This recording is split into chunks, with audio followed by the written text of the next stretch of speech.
हरिओम. लाओत्सेचा ताओबोध. योगदास श्री जयगणेश जोशी यांचे प्रवचन.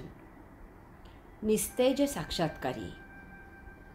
या 15व्या प्रकरणाच्या पहिल्या ओवीचा शेवट करताना आत्तापर्यंत शोभेल असेच, वरवर विस्मयकारक वाटेल असेच लाओत्से सांगत आहे की निस्तेज इतके की जणू काही चिखलाने भरलेले पाणी. लाओत्से साक्षात्कारींना चिखलाने गढूळ झालेल्या पाण्याची उपमा देत आहे. महा अद्भुत आहे हे. स्वच्छ, नितळ, शुद्ध पाणी कसे चमकते, त्यात तेज असते. गढूळ पाणी चमकत नाही, ते सतेज नसते. लाओत्से साक्षात्कारींना मलिन पाण्याने माखलेले आणि त्यामुळे निस्तेज झालेले असे म्हणत आहे. सूर्य ढगांनी झाकला जातो आणि त्यामुळे तो निस्तेज झाल्यासारखा वाटतो, परंतु हा निव्वळ भास असतो. त्या ढगांच्या मागे सूर्य जसा असतो तसाच तेजपुंज असतो. ढग दूर झाले की त्याचे दर्शन होते. याचप्रमाणे ग्रहण काळात सूर्य आणि पृथ्वी यांच्यामध्ये चंद्र आल्यामुळे सूर्य काळा झाल्याचा आभास होतो. वास्तवात सूर्य काळा झालेला नसतो. काही कालावधीनंतर चंद्र दूर झाला की सूर्य जसा होता तसाच तेजपुंज असतो. ढगांमुळे किंवा ग्रहणामुळे सूर्याला काहीही होत नाही. साक्षात्कारी कुटुंबातच, समाजातच असतात. ते 4 चौघांसारखे कुटुंब वत्सल असतात. यामुळे साक्षात्कारी ओळखणे महाकठीण असते, कारण तेही सर्वसामान्य जनांसारखेच भौतिकाच्या गराड्यात अडकलेले वाटतात. परंतु ज्याप्रमाणे गढूळ पाणी स्थिर झाले की त्यातील गाळ आपोआप तळाला जातो आणि त्यावर स्वच्छ नितळ पाणी दिसू लागते, त्याप्रमाणे शांतचित्ती पाहिले असता आपल्याला कुटुंबातच, समाजातच राहत असलेले साक्षात्कारी ओळखू येतात. त्यासाठी आपल्याला आपली दृष्टी साफ करावी लागते. अशांच्या सभोवती असलेला तो भौतिक पडदा दूर करून आत डोकावून पाहावे लागते.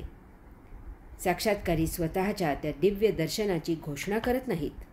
जे तसे करतात ते चमत्कार करतात, प्रसिद्धीच्या मागे धावतात. त्यांना योगगुरू म्हणून लौकिक हवा असतो, तसा तो मिळवण्यासाठी ते जाहिरातबाजी करतात. अनेक युक्त्या योजतात. ते साक्षात्कारी नसून मतलबी असतात. ओळखणारे अशांपासून दूर राहतात. चमत्कारांवर विश्वास असणारे अशांच्या भजनी लागतात आणि फसतात. खरा साक्षात्कारी स्वतःमध्ये मोठ्या आनंदात स्थिर असतो. त्याची आत्मानंदी टाळी लागलेली असते. ज्यांनी हे ओळखलेले असते ते अशाच्या ज्ञानाचा फायदा करून घेतात. खरा साक्षात्कारी प्रसिद्धी परान्मुख असतो. तो भौतिकाच्या चादरीखाली सुरक्षित राहू इच्छितो, कारण त्याला त्याच्या नित्य योगोपासनेत व्यत्यय नको असतो.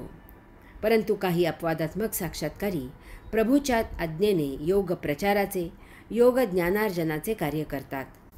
योगेश्वर त्यांची परिस्थितीच अशी काही करतो की ते त्यांचे कार्य करू लागतात.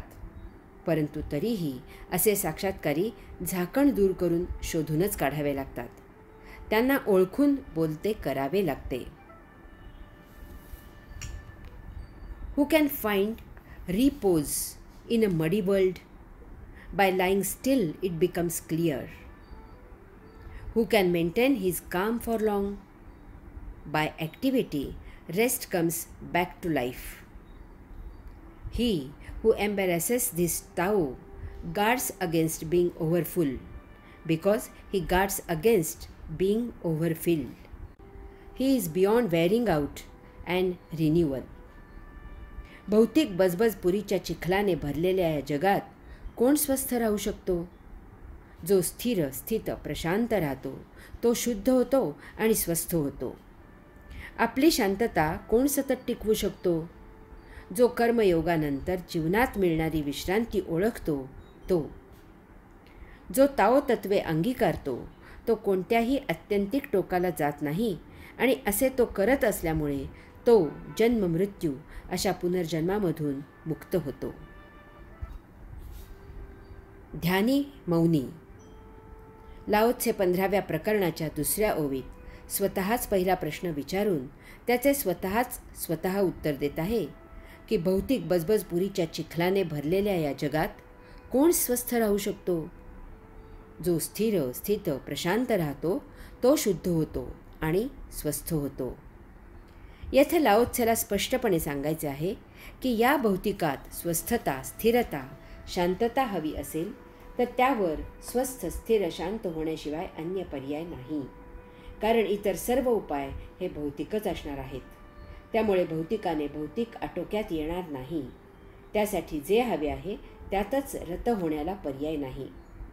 याचे मूलभूत आध्यात्मिक कारण असे की अस्वस्थता, अस्थिरता, अशांतता या मनाच्या अवस्था आहेत. मन मूलतः अस्तित्वातच नाही. देह धारण करताना आपण मन असा काही अवयव निर्माण करत नाही.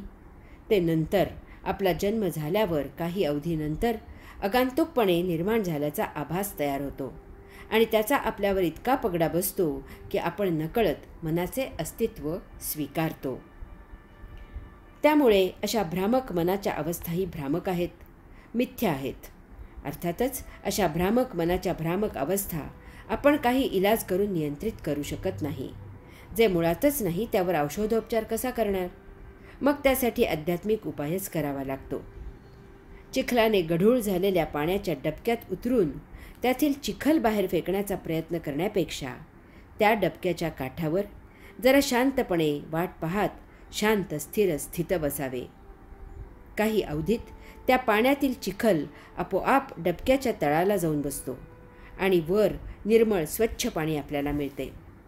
स्वस्थता मिळवण्याचा प्रयत्न करणे हीच अस्वस्थता आहे. स्थिरता मिळवण्याचा प्रयत्न करणे आपल्याला अस्थिर करते. शांतता मिळवण्याचा प्रयत्नच आपल्याला अशांत करत असतो.